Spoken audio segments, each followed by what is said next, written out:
Hello everyone, हम कर रहे हैं क्लास 5 की ईवीएस का chapter number 15 changes in our environment. और ये है वीडियो का पार्ट 2। वीडियो पार्ट 1 हम इसका पहले अपलोड कर चुके हैं, तो आज इसका सेकंड पार्ट हम अपलोड करेंगे। Global warming. ग्लोबल वार्मिंग हमने ग्रीन हाउस इफेक्ट कल पढ़ा था। ग्रीन हाउस इफेक्ट में कौन कौन सी गैसेस होती हैं वो हमने पढ़ी थी। Carbon dioxide, methane, water vapour, ozone, CFC.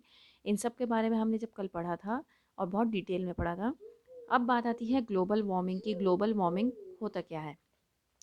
Greenhouse gases in the atmosphere trap the heat of the sun and there is a rise in temperature on the earth. This is called global warming. Green house gases जो होती हैं वो क्या करती हैं? Heat को trap कर लेती हैं, मतलब अपने अंदर समेट लेती हैं, वहाँ से वो निकलने नहीं देती हैं। ठीक है। और जिसकी वजह से जो वहाँ का टेम्परेचर होता है, उस जगह का जो टेम्परेचर होता है वो बढ़ जाता है। जैसे कि आप अर्थ प्लैनेट की बात करो। अर्थ प्लैनेट पे जब सनरेज आती हैं, सुबह में सनरेज पड़ती हैं, तो जो गैसेस होती हैं, ग्रीन हाउस गैसेस जो होती हैं, वो सब जगह ऐसे फैली भी होती हैं कि एक बार उसमें सनरेज एंटर हो गई तो उससे बाहर नहीं आ सकती, वापस नहीं जा सकती। ठीक है। तो उस हीट को वो क्या कर लेते हैं? ट्रैप करके रख लेते हैं अपने अंदर, बिल्कुल बंद करके रख लेते हैं, जिसकी वजह से जो टेम्परेचर है वो सडनली बहुत ज़्यादा बढ़ जाता है अर्थ का। इसी को हम क्या कहते हैं? ग्लोबल वार्मिंग कहते हैं। In the last 100 years, the average temperature of the earth has risen by 1 degree Fahrenheit, and in the next century, it may rise about 2 to 6 degree Fahrenheit.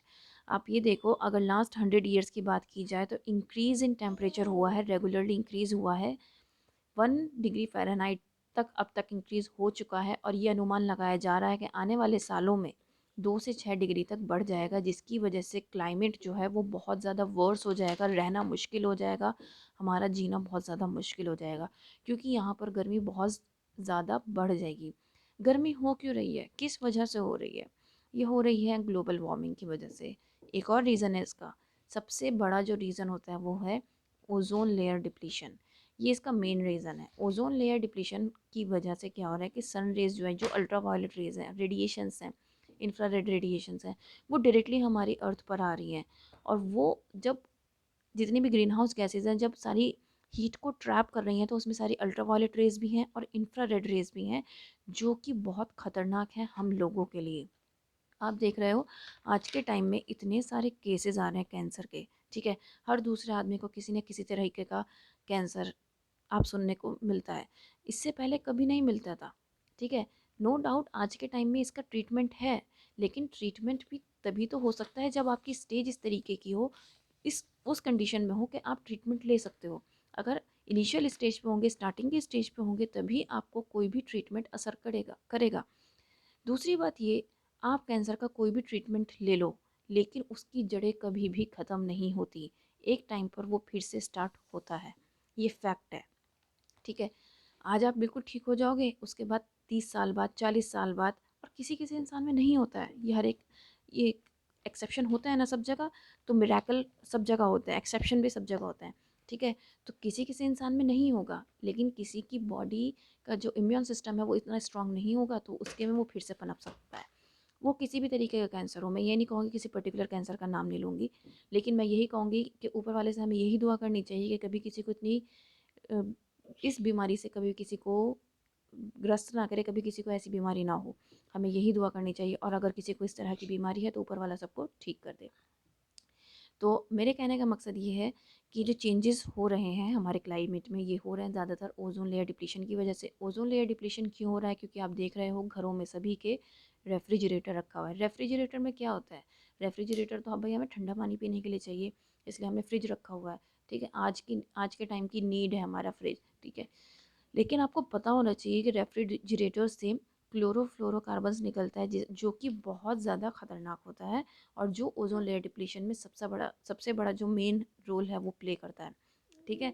तो आप ये देखो, सारी इंफ्रारेड रेज हैं, सारी ultraviolet rays हैं, वो सब आके ट्रैप हो रही हैं, और जिसकी वजह से हमें इतनी सारी प्रॉब्लम्स हो रही हैं। स्किन इरिटेशन भी इस एक बहुत बड़ी प्रॉब्लम है। स्किन से रिलेटेड बहुत सारी प्रॉब्लम्स स्टार्ट हो गई हैं अब। The effect of climate change are visible: melting polar ice caps, rise in water levels of oceans, and flooding of places near the sea. अब आप देख सकते हो कि जो क्लाइमेट चेंज हो रहा है वो हम देख सकते हैं, जैसे आइस कैप्स का मेल्ट होना, वाटर लेवल का राइज होना ओशंस में, और सी के आसपास के एरिया में फ्लड्स आना, रेगुलर बेसिस पे फ्लड्स आ रहे हैं, जो कि एक बहुत बड़ा क्लाइमेट चेंज है जो कि हम देख सकते हैं अपनी नेकेड आइज से। Efforts need to be made to reduce the warming up process. अब हमें क्या करना है, हमें एफर्ट्स लगाने के, ये जो वार्म अप हो रहा है भाई, जब ज़्यादा गर्मी पड़ रही है तभी तो ये जो आइस कैप्स हैं ये पिघल रही हैं, तभी तो ओशन लेवल, ओशन वाटर जो है वो उसका जो लेवल है वो इंक्रीज़ हो रहा है। फ्लड्स इसीलिए तो आ रहे हैं क्योंकि पानी बढ़ गया है नदियों में। ठीक है, अब नदियों में पानी कहाँ से बढ़ा है भाई, जो जितने भी आइस थी, बर्फ़ थी, वो पिघल रही है, इसकी वजह से क्या हो रहा है, नदियों में पानी बढ़ रहा है, तो इसकी वजह से बाढ़ आ गई। अब हमें क्या करना है, कुछ ऐसे प्रोसेस हमें अपनाने पड़ेंगे जिससे जो वार्मिंग अप है, जितनी भी हीट है, हम उसको रिड्यूस कर सकें। ठीक है, each country specially the ones which releases more green house gases should reduce them. अब हमें उन कंट्रीज़ को देखना है जहाँ पर सबसे ज़्यादा ग्रीन हाउस गैसेज जहाँ पे वो रिलीज़ करते हैं, उनको रिड्यूस करना है। ग्रीन हाउस गैसेज हमारे लिए बहुत ज़्यादा ख़तरनाक होती जा रही हैं। That is the only way to prevent a major disaster. यही एक तरीका है जिससे हम इस डिज़ास्टर को हम रोक सकते हैं। Each one of us can do a bit by using electricity carefully, reducing the use of fuel, using mass transport systems like the bus or the metro, growing more trees and using recycled products. और मुझे लगता है ये जितनी भी चीज़ उन्होंने बोली है इसमें से कोई भी काम हम नहीं करते हैं, कि हमें इलेक्ट्रिसिटी का कम से कम यूज़ करना चाहिए, बहुत केयरफुली यूज़ करना चाहिए, जहाँ पर बैठे वहीं की इलेक्ट्रिसिटी हम ऑन रखें।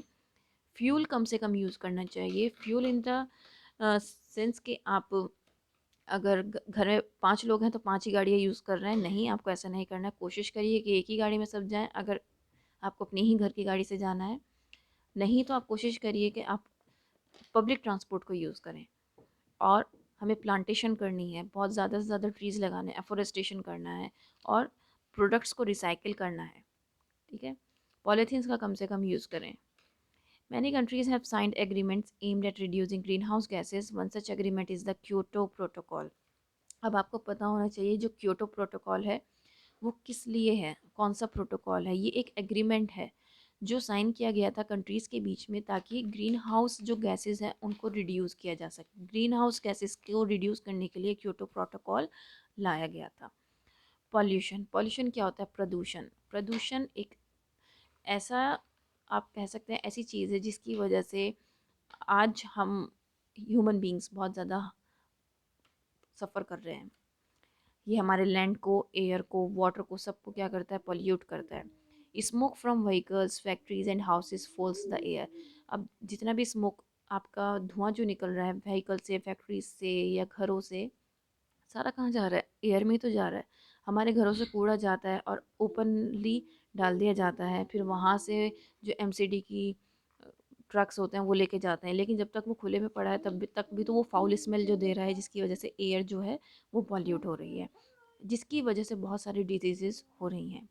स्पिलिंग ऑफ ऑयल और petroleum and dumping of chemical waste from factories into rivers and seas harm water plants and animals. अब जब ऑयल और पेट्रोलियम और इस तरीके की चीज़ें जितनी भी हैं, वो सब केमिकल वेस्ट हैं, वो सब फैक्ट्रीज से कहाँ जा रहे हैं, रिवर्स में जा रहे हैं, जिसकी वजह से जो रिवर के एनिमल्स और प्लांट्स हैं उनको बहुत ज़्यादा हार्म हो रहा है। फिशेस बहुत ज़्यादा मर रही हैं, क्योंकि जब आप एक तह पानी में ऑयल जाएगा तो ऑयल जो है वो अपर लेयर पे रहता है।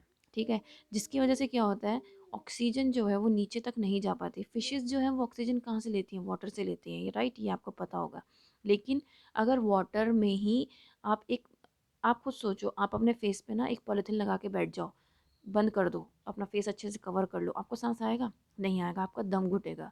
सेम केस ओशन, जो रिवर वाटर बॉडीज़ हैं, फिशेज़ हैं, उनके साथ हो रहा है। उनकी जो पानी की लेयर है उसके ऊपर क्या आ गई, ऑयल ऑयल और पेट्रोलियम की लेयर आ गई, एक ऑयल की लेयर आ गई, जिसकी वजह से जो एक उनको ऑक्सीजन मिलनी चाहिए थी वो उन तक नहीं पहुंच रही है। और इस वजह से जो प्लांट्स हैं, एनिमल्स हैं, जो जीव जंतु हैं, वहाँ पर पानी के अंदर रहने वाले जितनी भी फिशेज़ हैं, वो सब क्या हो रही हैं, मर रही हैं। रीज़न यही होता है मरने का उनका। When nuclear power stations produce electricity, harmful poisonous waste mixes with the air. अब जब न्यूक्लियर पावर स्टेशंस क्या करते हैं, इलेक्ट्रिसिटी प्रोड्यूस करते हैं, तो बहुत सारे पॉइजनस गैसेस होती हैं, पॉइजनस वेस्ट होता है जो कि एयर में मिक्स हो जाता है। तो हर तरह से आप पॉल्यूट कर ही रहे हो, और ये ह्यूमन बीइंग बहुत बड़ा रोल प्ले कर रहे हैं इस चीज़ में।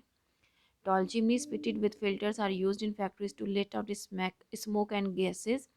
Waste is treated and made harmless before being dumped into water bodies. अब ये कहा जाता है कि भाई जितनी भी फैक्ट्रीज़ में चिमनीज़ लगाई गई हैं वो उससे डायरेक्टली क्या है, स्मोक और गैसेज है वो बाहर आ रहा है, जिसकी वजह से हमारी एयर जो है वो पॉल्यूट हो रही है। और जो वेस्ट है जो नदियों में जाता है, वाटर बॉडीज़ में जो वेस्ट डालते हैं, उसको ये क्या कहते हैं कि हम ना डंप करने से पहले उसको हार्मलेस कर देते हैं, वो हार्मफुल नहीं रहता। मतलब जो जितने भी जीव जंतु हैं पानी के, वो हार्म नहीं होंगे। लेकिन आप खुद सोचो, आप गंगा नदी को देख लो, गंगा नदी आज के टाइम में कितनी पॉल्यूटेड नदी है, ठीक है। वो किस वजह से? क्योंकि ह्यूमन बींग्स ने उसको गंदा किया है। हम उसको पूछते हैं, लेकिन उसी नदी को हम ह्यूमन बींग्स ने ही गंदा किया है। उसमें आप देखो कितना कूड़ा है आज के टाइम में। जब एक टाइम पे सफाई अभियान चलता है उसका, तो कितना ज़्यादा गंदगी उससे निकल के आती है, और हम उस ही पानी को हम पूछते हैं, उसी नदी को हम पूछते हैं। तो हमें अपनी नदियों का बहुत ध्यान रखना है। अगर हम फैक्ट्री वेस्ट उसमें डाल रहे हैं तो वो किसी ना किसी तरीके से हमारे लिए, हमारे नुकसानदेह है वो।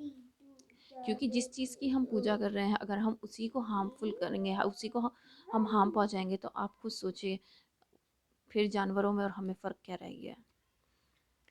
गार्बेज वेट और dry from houses is thrown at proper dumping places. अब बहुत सारे लोग ऐसे होते हैं जो गार्बेज जो है वो घर से बाहर निकाल के ऐसे रख देते हैं या ऊपर से ही फेंक देते हैं। बहुत सारे घरों में ऐसा होता है। लेकिन अगर आप प्रॉपरली अपने आसपास सफाई नहीं रखोगे, गंदगी नहीं फैलाओगे, या गंदगी फैलाओगे, सफाई नहीं रखोगे, तो क्या होगा? बहुत ज़्यादा डस्ट हो जाएगी, बहुत ज़्यादा गंदगी होगी, कीड़े मकोड़े आएंगे, जिसकी वजह से जो एरिया है वो बहुत ज़्यादा पॉल्यूटेड हो जाएगा। लैंड तो होगी ही पॉल्यूटेड, एयर भी पॉल्यूटेड होगी, क्योंकि उससे स्मेल आएगी, फाउल स्मेल आएगी, सड़न वाली स्मेल आएगी, जिसकी वजह से एयर और लैंड दोनों पॉल्यूशन होगा, और जिसकी वजह से बहुत सारी डिजीज़ेज़ होंगी। और क्योंकि उससे मॉस्किटोज़ क्रिएट होंगे, ठीक है, मॉस्किटोज़ पैदा होंगे, बनेंगे, जिसकी वजह से आपको अलग अलग तरीके की बीमारी होने का ख़तरा बना रहेगा। तो हमें क्या करना है? गार्बेज को उसकी प्रॉपर जगह पर डालना है। प्लास्टिक बैग्स को हमें रिड्यूस करना है। क्यों? क्योंकि मैंने आपको बताया है कि ये जितने भी प्लास्टिक बैग्स हैं ये रीयूजेबल नहीं है। ये एक बार आप खुद, मैंने एक एग्जांपल दिया था कि अपने फेस पे एक बार प्लास्टिक बैग लगा के बैठो, आपको सांस नहीं आएगा। और आज के टाइम में आप देखो, कोविड के लिए जितने भी डॉक्टर्स जाते हैं कोविड पेशेंट्स के पास, वो एक जो पीपीटी किट पहन के जाते हैं, वो एक ऐसी किट होती है जो हर कोई नहीं पहन सकता। बहुत उसमें सांस भी नहीं आता, बहुत गर्मी लगती है। उन डॉक्टर से पूछिए जो सफ़र कर रहे हैं आज के टाइम में, उन पेशेंट्स को ट्रीट कर रहे हैं। तो इसलिए इस चीज़ से बचो, आगे के बारे में सोचो, आगे क्या होगा। हमें प्लास्टिक बैग्स को बिल्कुल भी यूज़ नहीं करना है। The white marble of the Taj Mahal in Agra is turning yellow because of the chemicals given out by factories around it. अब आप ये देखो, ताजमहल का जो वाइट मार्बल है वो येलो होता जा रहा है। वो इसलिए क्योंकि उसके आसपास की जो फैक्ट्रीज़ हैं उससे इस तरीके के केमिकल्स निकल रहे हैं जो कि उसके मार्बल को इफेक्ट कर रहे हैं। To save the monument many factories have been close down और रीलोकेटेड। मॉन्यूमेंट को बचाने के लिए बहुत सारी फैक्ट्रीज़ को तो बंद करा दिया गया है, और कुछ को रिलोकेट करा दिया गया है, मतलब कि कहीं और जगह पर उनकी फैक्ट्रीज़ लगवा दी गई है। Trees help to keep the air clean, so trees have been planted around the Taj Mahal, क्योंकि क्लीन होती है एयर ट्रीज से, तो इसी वजह से उस मॉन्यूमेंट के चारों तरफ, ताजमहल के चारों तरफ क्या लगा दिए गए हैं? बहुत सारे ट्रीज लगा दिए गए हैं। Red fort periodically renovated by the archaeological survey of India. जो रेड फोर्ट है वो अभी आर्कियोलॉजिकल सर्वे ऑफ इंडिया की तरफ से रिनोवेट किया गया है। Now reuse and recycle. This is done to reduce the accumulation of waste like metals, paper, clothes, rubber and plastic in landfills. अब आप देखो, जब बहुत ज़्यादा metal, paper, clothes, rubber, plastic, ये सब बहुत ज़्यादा एक एक्यूमुलेशन हो जाता है, बहुत ज़्यादा बढ़ जाता है, एक पाइलअप हो जाते हैं, तो क्या होता है, इनको रिड्यूस करना ज़रूरी होता है। तो these materials can be reuse directly और रिसाइकिल्ड एंड देन रीयूज, या फिर रिसाइकिल किए जाते हैं या फिर उसको फिर से रीयूज़ किया जाता है। Rubber use tyres can be cut into shapes of swing seats, climbing frames and rubber slippers और चप्पल्स। अब जो रबर होती है वो किस तरीके से, जैसे टायर रबर होती है, उसको किस तरीके से यूज़ करते हैं? शेप्स ऑफ स्विंग सीट्स की शेप में, क्लाइंबिंग फ्रेम्स या रबर स्लीपर या चप्पल में इसको चेंज कर दिया जाता है, इसको रीयूज़ करा जाता है। Rubber tubes are also use to make jewellery items like beads, rings and bracelets. अब आप देख सकते हो रबर से ये तीन चीज़ें भी और भी बनती हैं।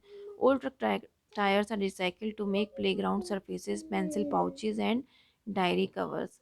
अब आप देखो जो ट्रक टायर्स होते हैं उससे क्या बनता है, प्लेग्राउंड के सरफेस बनते हैं, पेंसिल पाउच बनते हैं और डायरी कवर्स बनते हैं। जो मेटल्स हम लोग फेंक देते हैं वो रीयूज़ हो सकते हैं। People buy pipes, rods and gates from scrap dealers for reuse as they are cheaper. जो स्क्रैप डीलर्स होते हैं उनसे लोग क्या खरीदते हैं, पाइप्स, रॉड्स और गेट्स खरीदते हैं क्योंकि वो रीयूज़ करना आसान होता है और चीप होता है। ठीक है। और इससे वो क्या करते हैं, रैक्स बनाते हैं, केजेस बनाते हैं।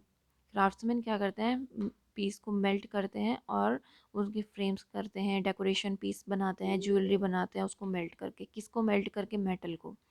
Every new car has some recycled part of an old car.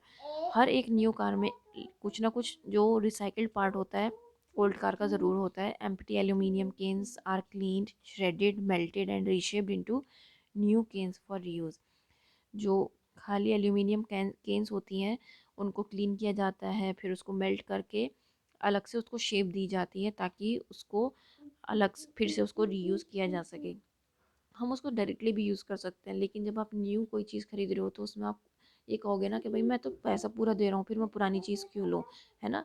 तो इसीलिए वो क्या करते हैं, उस पुरानी चीज़ को रीयूज़ करने के लिए क्या करते हैं, उसको रीशेप कर देते हैं, फिर से उसको मेल्ट करते हैं और उसको एक शेप दे देते हैं नई। ठीक है। और इस तरीके से मेटल्स को यूज़ किया जाता है। इस तरीके से आपका जो ये चैप्टर है ये कंप्लीट हो जाता है। आपको कुछ बातों का ध्यान रखना है। एक तो हमें रेगुलर प्लांटेशन करना है और हमें डिफॉरेस्टेशन नहीं करना है, पेड़ों को नहीं काटना है हमेशा। या एक होता है ना कि हर साल एक वन महोत्सव मनाया जाता है ताकि आप उस दिन प्लांटेशन कर सकें, और इसीलिए उस दिन वन महोत्सव मनाया जाता है। और हमें क्या करना है, बिल्कुल भी प्लांट्स को कट नहीं करना है। प्लांट्स को कट करने को हम क्या कहते हैं, डिफॉरेस्टेशन, और प्लांट्स लगाने को हम क्या कहते हैं, afforestation. That's all for today. और ये चैप्टर आपका कंप्लीट हो गया है। अगर आपको कुछ समझ में ना आया हो तो मुझे बताइएगा ज़रूर, मैं आपको कमेंट में आंसर ज़रूर करूँगी। That's all, thank you.